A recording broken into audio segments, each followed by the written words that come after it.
The Soo Greyhounds capped off the home portion of their regular season schedule with a win over the Sudbury Wolves.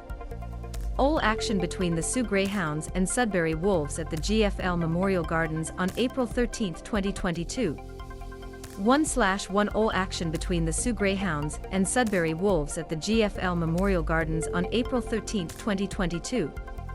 The start was about as good as they could have hoped for. The finish might not have been perfect, but the game itself is something for them to build on after the Soo Greyhounds picked up a 6-4 Ontario Hockey League victory over the Sudbury Wolves on Wednesday night at the GFL Memorial Gardens. The Greyhounds held a 5-1 lead through 33 minutes of the game, but surrendered 3 of the next 4 goals in the contest to make things close late. Greyhounds coach John Dean was extremely pleased with the first half of the game. "The first 30 minutes were fantastic," Dean said. "Everyone looked dedicated, very structured and moving the puck around well. That's something that we want to use as an example of how we want to play," Dean added. After a strong start, Dean was less pleased with the final 30 minutes of the game. "We had lots of good spurts in the last 30 minutes, undisciplined hockey. We didn't have stops and starts and turnovers of pucks," Dean said. Dean added that games like Wednesdays that have no impact on the standings are mentally tough to play in. "It's very tough," Dean said. "We talk about trying to be a big-picture team, and we have things that we need to work on." Veteran forward Rory Cairns said the Greyhounds played just a complete game in the first period and a half. "In the defensive zone we were closing quickly, bumping out of our D zone and into the O zone, and we kept the puck there too," Cairns added. "We weren't taking shots that we didn't need to take. We just kept it simple, and when we do that, that's what's going to happen." Wolves coach Craig Duncanson called the loss disheartening. "We had a handful of guys that didn't get off the bus until almost a third of the way through the game," Duncanson added. "They all feel like they want to be professionals and they want to play the game. You have to take a professional approach, and quite frankly, we didn't for the first 20 minutes. Duncanson added that he felt the team left its 5 defensemen out to dry. "We weren't very supportive at either end of the ice early in the game," Duncanson said. "They did recover, but it was too little, too late against a team that potent." The Greyhounds opened the scoring 1:48 in when Cole McKay redirected a pass at the top of the crease from Cairns on the left wing past Mitchell Weeks on the power play.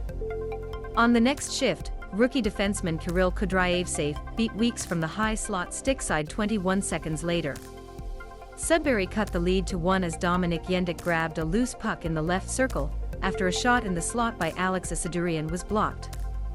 Yendik beat Greyhounds starter Samuel Ivanov high glove at 5:24.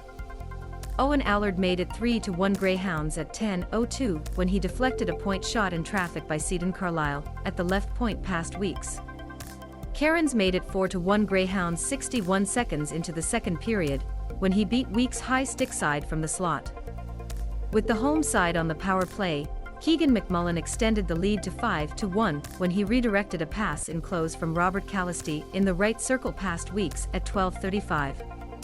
Those goals were 2 veteran forwards missing their jobs and leaving the guys behind them out to dry, and that's inexcusable, Duncanson said of the 2 salt goals in the middle frame. "I don't care if you have 2 games that are relatively meaningless, if you have any pride in your craft, they mean something." Evan Konyen cut the Greyhounds' lead to 5-2 80 seconds into third period, when he took a shot from the left face-off circle that beat Ivanov high glove side. With the teams playing 4-on-4, Ty Kartai made it 6-2 Greyhounds, when he beat Weeks glove side from the left face-off circle at 7:36 of the third. The Wolves would make it 6-3 when Ethan Larmand beat Ivanov glove side from the slot at 13:35. David Goyette cut the lead to 6-4 with the Wolves up 2 men, when he was stopped initially on a redirection before scoring on the rebound at 18:31. Callisty finished the night with 3 assists for the Greyhounds. Allard, McMullen, Cairns, McKay, and Kudraevsev had a goal and an assist each for the Salt. Ivanov finished the night with 26 saves. Alex Asadurian and Landon McCallum had a pair of assists each for the Wolves. Weeks made 43 saves for the Wolves and earned praise from his coach. "Mitchell is our MVP, and he's a classy man who is a professional and does approach his craft seriously," Duncanson said. I'd be scared to think where we would be without him. The Greyhounds wrap up the regular season this weekend with a pair of games on the road against the Flint Firebirds. We want to end on a high note, and we also know that that's a team that's capable of putting a lot of pucks in the net, and we don't want to be in a situation going into the playoffs where we just had a flurry of shots and a flurry of goals against, Dean said. There's some incentive to play well. We want to make sure our habits are good going into the playoffs, and we're feeling good about our game, Cairns added. We're going to continue to do that. Obviously, we're locked in now, so they don't mean much statistically in the standings, but to us they mean a lot. With Wednesday's victory, the Greyhounds improved 238-21-6-1. After a win by the Firebirds over Sarnia on Tuesday night, the Greyhounds will finish the regular season in fourth in the OL's Western Conference. The Wolves fall to 23-37-3-4 with the loss. Heading into the weekend, Dean said the team will look at potentially resting players in games as well. On the injury front heading into the games against the Firebirds, Dean said there is potential that Marco Minosa could get into the lineup. Meanwhile, Tyler Savard, who has missed games recently due to injury, could also get back into the lineup, and Jordan D'Antino, who missed Wednesday's game due to illness, could find his way back into the lineup as well.